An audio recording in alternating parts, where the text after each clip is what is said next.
What's up again, guys? All right, so today we're going to go over part number 13 of our EQ filter series. Today we're going to go over the PEQ 4-band and the PEQ 2-band 2-shelf insert. We're going to work with the vocal track today. So let's go back over here. I'll play the mix one more time.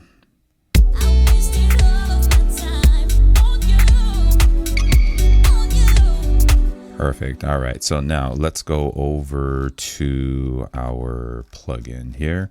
So we're going to work from the bottom up. We're going to start with the PEQ 4-band and the PEQ, and then we'll work our way back up to the PEQ 2-band 2-shelf. All right. So let's go with the 4-band. And the parameters here, although eclectic, are very simple. It's no different from anything that we've gone over before. So let's start with, let's go from left to right. So we have a series of frequency ranges from our extreme highs to our extreme lows, or actually it's actually kind of inverted. So the lows are on top from 22 hertz all the way up to 1,000 hertz. And then of course we work our way, and we progressively work our way down to the 20 kilohertz range here. Then we also have the Q. I spoke on Q in a previous video and how to calculate it and what have you. But basically, it just deciphers the width of the bell curve and subsequently the range of frequencies impacted by the frequency band and the gain. So the gain just simply controls the amplitude of the frequency that is being manipulated, or should I say the frequency band that is being manipulated. So to give a more visual representation of that, it looks something like this. And you guys have probably seen this with like visual EQs and more graphic oriented EQs. So basically you have your lows, your low mids, highs. Now notice that all of these EQ points have highs, lows, peaks, valleys, and what have you, right? So that's pretty much how this EQ works. We're dealing with a series of peaks, valleys, curves, apexes, all of that good stuff, right? So let's experiment with the vocal track. Another thing that I would also emphasize is understanding your frequency bands, frequency ranges. Like I know for a fact that the low frequencies for a voice, that's where the boominess comes in, you know, the extreme lows, the boom, right? And then the further you make your way up to 1,000, that's where you get the more irritating frequencies.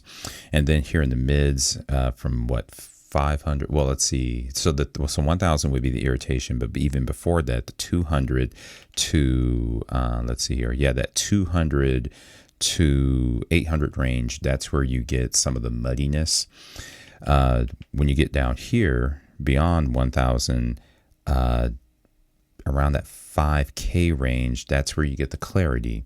And then down here, from what 10K up to 20K, that's where you get the sibilance and the hissing in the voice, right? So let's EQ the vocal and see what happens. Actually, let's isolate it for now. All right.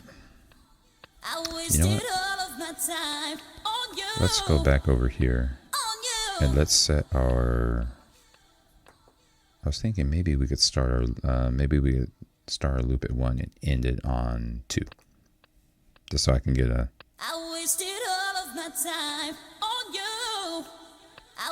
Yeah, there we are.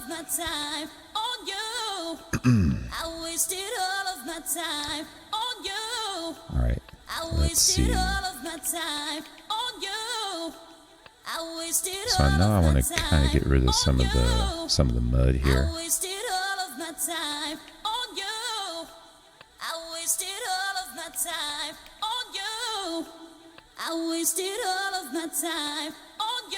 Okay.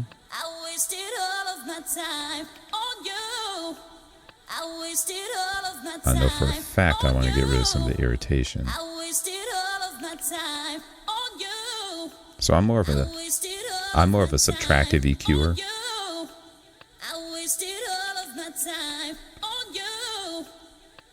And by that, what I'm doing is I'm removing the offensive frequencies first, And then what I'll do is I'll bring it back into the mix and make adjustments to taste. So let's see here. Let's dial this up to around that 5,000-ish area. Let's see if we can bring some clarity back into this. Oops. Got that. Compare. Okay, we're getting somewhere.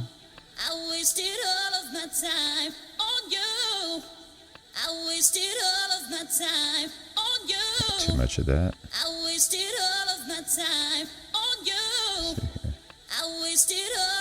All right, now let's bring it back into the mix.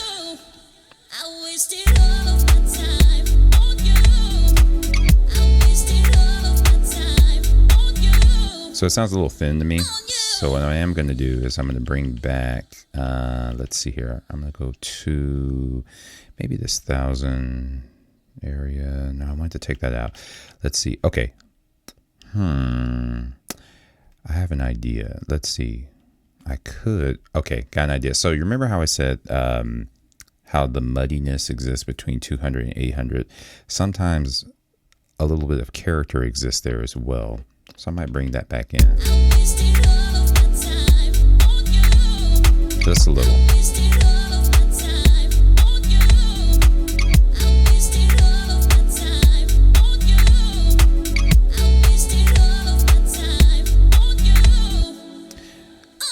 Now, after all of that EQing, what winds up happening is that the amplitude sometimes gets compromised, but that can be compensated for by way of compression.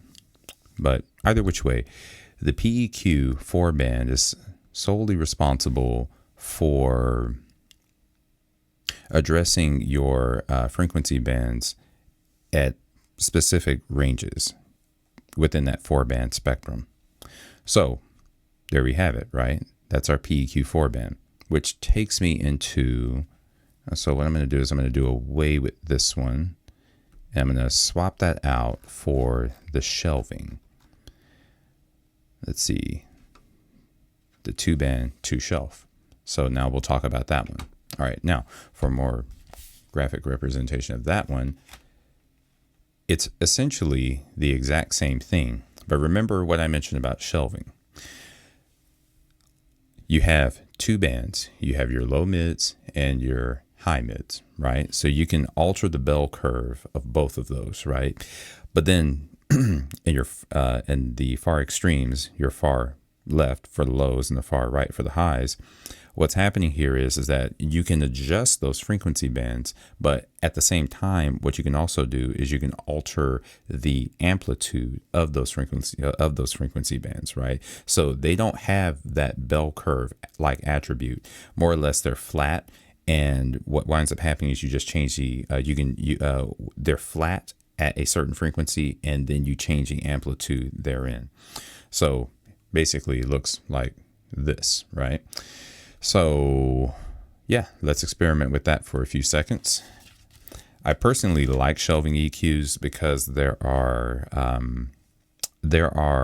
attributes on the far right and far left of the spectrum that are appealing to me. So this is what the plugin looks like. So notice how the Q is missing for the extreme lows and extreme highs. That's because they're shelving filters. There's no frequency band. Well, there is a frequency band, but there's no bell curve attribute associated with those frequencies. So let's start it up again. So I'm going to go straight to the mids. I'm going to pretty much do the exact same thing. Find that 400 range. Kind of drop the gain there. Kind of expand the Q a little bit.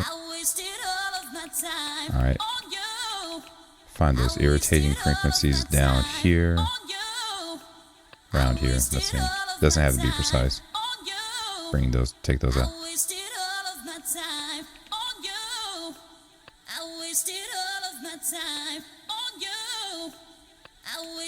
All right. Now, if I wanted to, I could get rid of those those extreme low frequencies. Not to say that there are any with her voice, but just as a safeguard, what I would probably do is just eliminate anything below 200 for her, just to make sure it doesn't conflict with anything that's happening on the low end of the track, all inclusively.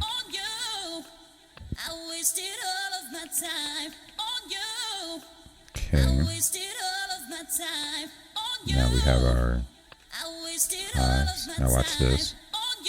That's where we get that semblance and clarity, right? Which works. Essentially accomplishes the exact same goal, just in a different way.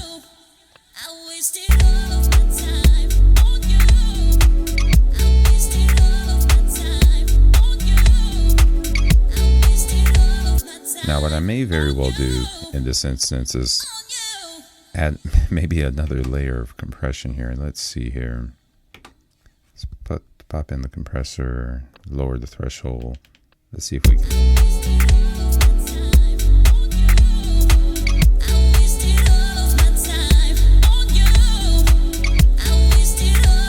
3 to 1.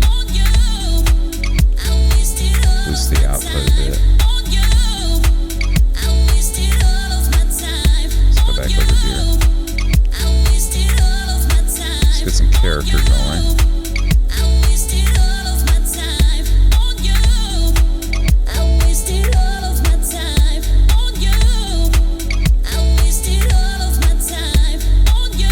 Sweep through.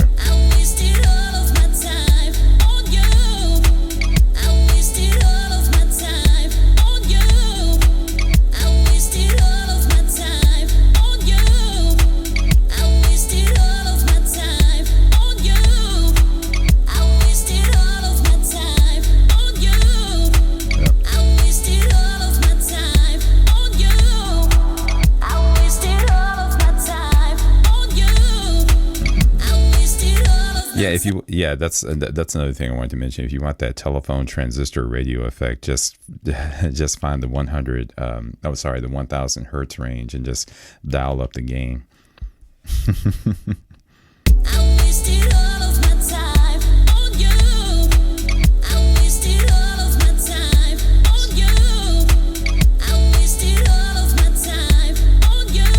Some clarity in there.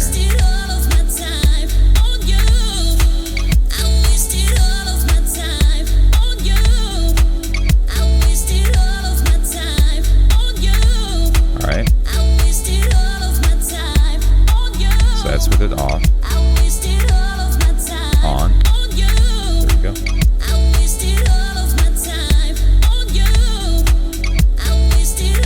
Alright. Go back to main. Play the whole cycle through. One more time.